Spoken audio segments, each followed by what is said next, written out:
नमस्कार दोस्तों, आज की इस वीडियो में हम बात करेंगे बीए प्रोग्राम फिफ्थ सेमेस्टर के जो हमारा economic development of India part 1 है। उसमें हम जानेंगे कि हम कौन कौन से चैप्टर्स हमें करने चाहिए और कौन कौन से हमारे इम्पोर्टेंट चैप्टर्स हैं जिनसे हमारे मार्क्स जो है वो अच्छे आ सकते हैं। तो जैसे कि आपको जो हिंदी मीडियम के स्टूडेंट्स हैं उनके लिए ये जो वीडियो है वही मैं उनके लिए ही बनाने वाला हूँ। इसमें उनको किस तरीके से तैयारी करनी चाहिए, कौन से क्वेश्चन ज़्यादा इम्पोर्टेंट है और फिर उसके बाद क्वेश्चन का जो स्ट्रक्चर है वो कैसा रहेगा। प्रीवियस ईयर के 2-3 क्वेश्चंस मैं उनके सामने रखूँगा और इम्पॉर्टेंट क्वेश्चंस भी बता दूंगा मैं उन्हें। तो चलिए शुरू करते हैं इसमें। जैसे चैप्टर फर्स्ट है हमारा हिंदी मीडियम, जो हिंदी में भी है, हिंदी माध्यम में, उसमें भी हमारा फर्स्ट चैप्टर है वो आर्थिक समृद्धि और आर्थिक विकास से के संदर्भ में है। इसमें हम जानेंगे कि समृद्धि और विकास में फ़र्क क्या होता है और इसमें हम जानेंगे फिजिकल क्वालिटी इंडेक्स क्या होता है, PQLI physical quality of life index. और इसमें हम HDI ह्यूमन डेवलपमेंट इंडेक्स के भी बारे में जानेंगे क्योंकि ये दोनों हमारे आर्थिक विकास के सूचक माने जाते हैं। क्वेश्चन नंबर 2 में हम जानेंगे डेवलप्ड और जो चैप्टर 2 है हमारा डेवलप्ड और अनडेवलप्ड कंट्रीज कौन कौन सी, इसमें डिफरेंस क्या है और इंडिया एक डेवलपिंग कंट्री है। इसके हम रीजंस भी कई बार पूछे जा सकते हैं कि भारत को एक विकासशील राष्ट्र क्यों कहा जाता है, एक देश क्यों माना जाता है। ये सब बातें करेंगे इसमें। चैप्टर 3 में हम इन्वायरमेंटल सस्टेनेबिलिटी के बारे में बात करेंगे। ये जो तीनों चैप्टर है, ये जो चैप्टर 4 है, ये चारों के चारों आपको एक ही फर्स्ट और जो आपकी यूनिट फर्स्ट और सेकंड है उसके अंतर्गत आपको ये दोनों मिलेंगे। तो इसमें जैसे हमने इन्वायरमेंटल सस्टेनेबिलिटी जो है जो हमारा एक प्रकार का विकास होता है, सस्टेनेबल डेवलपमेंट, जिसके अंदर हमें अपने संसाधनों को इस प्रकार से प्रयोग करना पड़ता है ताकि हम उसे भावी पीढ़ी के लिए बचा के रखें। तो इसके मेजरमेंट हम जानेंगे और सस्टेनेबल डेवलपमेंट और इकोनॉमिक डेवलपमेंट में क्या रिलेशन है इसके बारे में जानेंगे।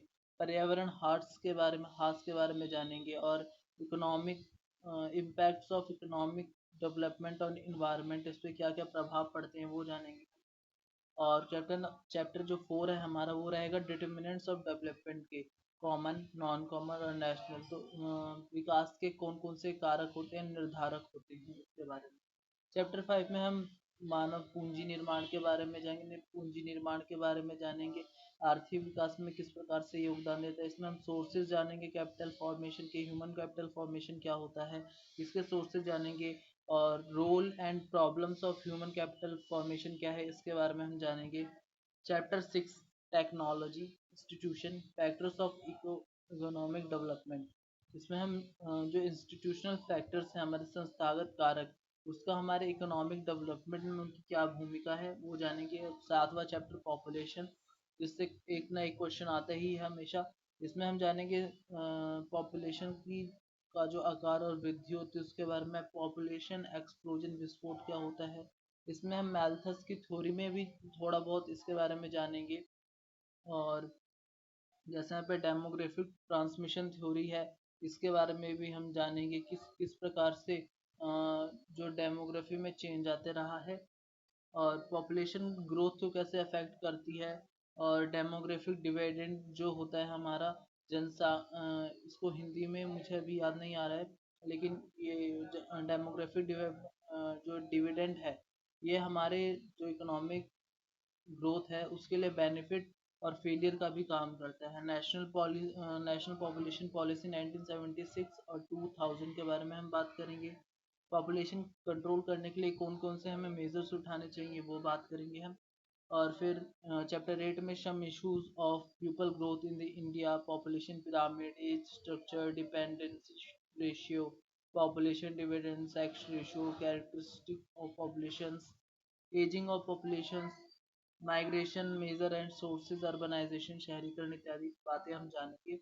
और चैप्टर नंबर 9 जो हमारा एम्प्लॉयमेंट एंड अनएम्प्लॉयमेंट से उसके बारे में जानेंगे। इसमें हम लेबर फोर्स कार्यबल क्या होता है और इसमें जो हमारा वास्तविक कार्यबल क्या होता है जो बेरोजगारी दर है उसके बारे में जानेंगे, अनएम्प्लॉयमेंट लेबर कौन होते हैं, सेल्फ एम्प्लॉयड और हायर्ड में क्या अंतर होता है, nature and extend of unemployment जानेंगे, इसमें अनएम्प्लॉयमेंट के टाइप्स क्या है, कॉजेस क्या है, गवर्नमेंट ने इसके लिए कौन कौन सी स्कीम चलाई है, इसके लिए क्या सॉल्यूशन है।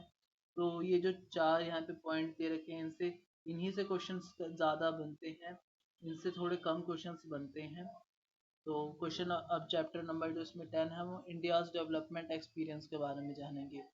इसमें हम इकोनॉमिक प्लानिंग के बारे में, जो आपने देखा होगा 5 ईयर प्लान जो चले थे उसके बारे में जानेंगे, इकोनॉमिक पॉलिसी की क्या ऑब्जेक्टिव्स रहे हैं, फीचर्स क्या हैं इकोनॉमिक पॉलिसी की वो जानेंगे हम।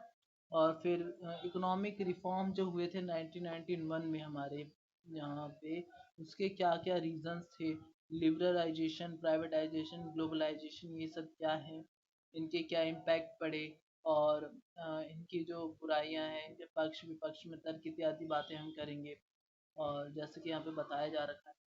फिर उसके बाद हम असमानता के बारे में बात करेंगे चैप्टर 11 में, जिसमें हम जानेंगे कि इकोनॉमिक इनइक्वालिटी क्या होती है, आर्थिक असमानता क्या होती है, इनकम और वेल्थ में जो असमानता पाई जाती है उसके बारे में चर्चा करेंगे।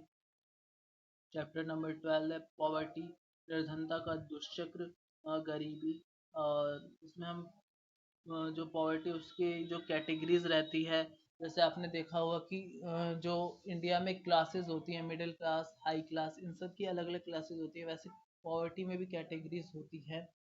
और फिर हम जानेंगे इसमें विस्तार क्या है पॉवर्टी का, वो जानेंगे, कॉजेज पॉवर्टी के क्या हैं, गवर्नमेंट ने क्या क्या करे हैं, गवर्नमेंट ने इसको कम करने के लिए क्या कदम उठाए हैं, उसके द्वारा चलाए गए कुछ स्पेशल प्रोग्राम्स की बात करेंगे हम इसमें।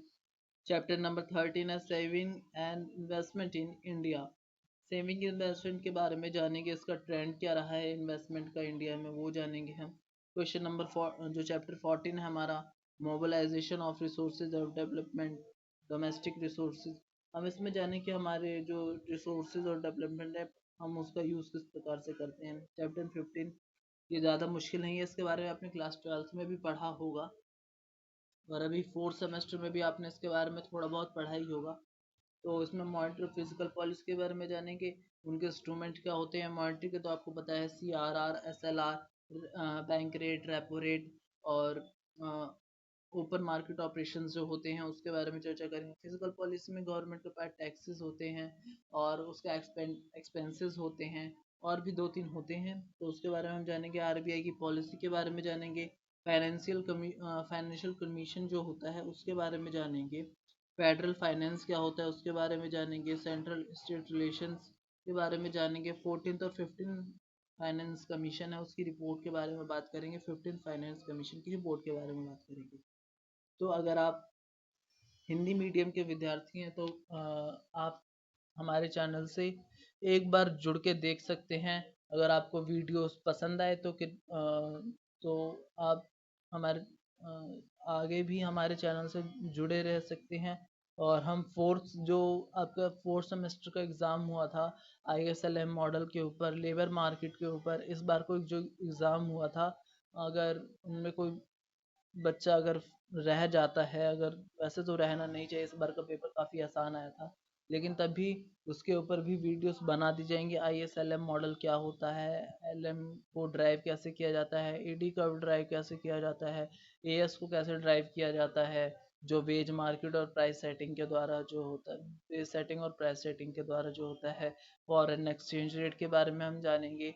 और अनएम्प्लॉयमेंट के टाइप्स, अनएम्प्लॉयमेंट जो चैप्टर है उसके बारे में जानेंगे, J कर्व के बारे में जानेंगे, PPP परचेजिंग पावर पैरिटी क्या होती है इसके बारे में जानेंगे हम, और भी कई अन्य चीज़ें जो जानेंगे। और इसके बाद हम 6 सेमेस्टर की जो इकोनॉमिक डेवलपमेंट इन इंडिया 2 है, पार्ट 2, उसके बारे में भी हम चर्चा करेंगे। उसमें हम जानेंगे कि जो एग्रीकल्चर है उसमें क्या क्या विकास हुआ है, किस प्रकार से सरकार ने योगदान दिया है, उसकी निम्न उत्पादकता के क्या क्या कारण रहे हैं, इंडस्ट्रियल जो पॉलिसी रही हमारी 1991 की, जो जो हमारी इंडस्ट्री पॉलिसी थी उसके बारे में जानेंगे।